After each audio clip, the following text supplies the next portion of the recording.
So, hello guys! Good afternoon. Today is February 23 at naisipan ko ngang mag-order sa akin pong Sitaw account. Bali, tatlo po yung na-check out ko. Hindi pala siya kagaya ng Shopee na marami pang edyos-edyos. Ito, once na mapindot mo na kung anong wallet ang iyong gagamitin, ay at pinrest mo yung continue shopping, ma-check out na siya like this.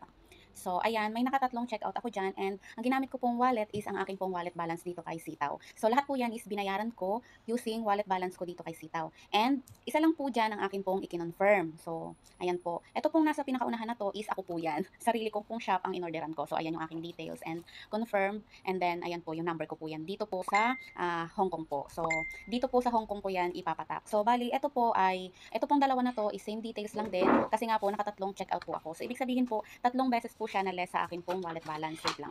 Tatlong beses po siyang na-less sa aking wallet. Ipapakita ko din po sa inyo. So, ayan, details of wallet. So, ayan po, yung tatlo po na yan na shopping, yan na po yun.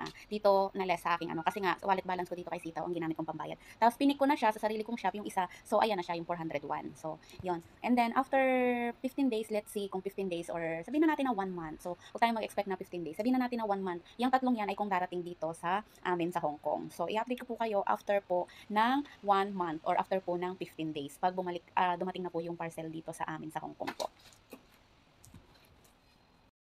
Ayan guys, kararating ko lang galing clinic kasi pina-check up ko yung alaga ko.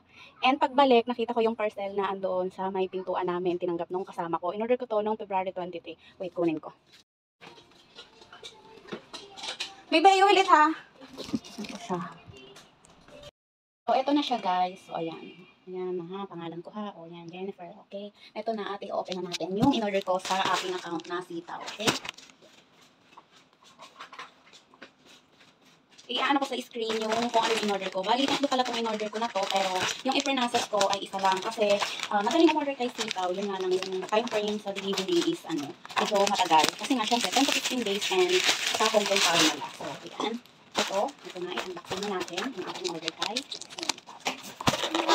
ilalagay ko dito kung ano yung in-order ko. So, may dalawang ganito pa na dati kasi nakatatlong check-out ako sa kanya.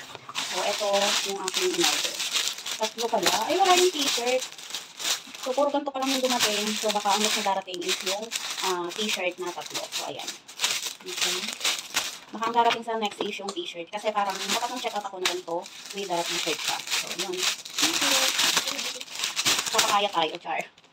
So, ayan siya. Kitang-kita nyo yung name ko.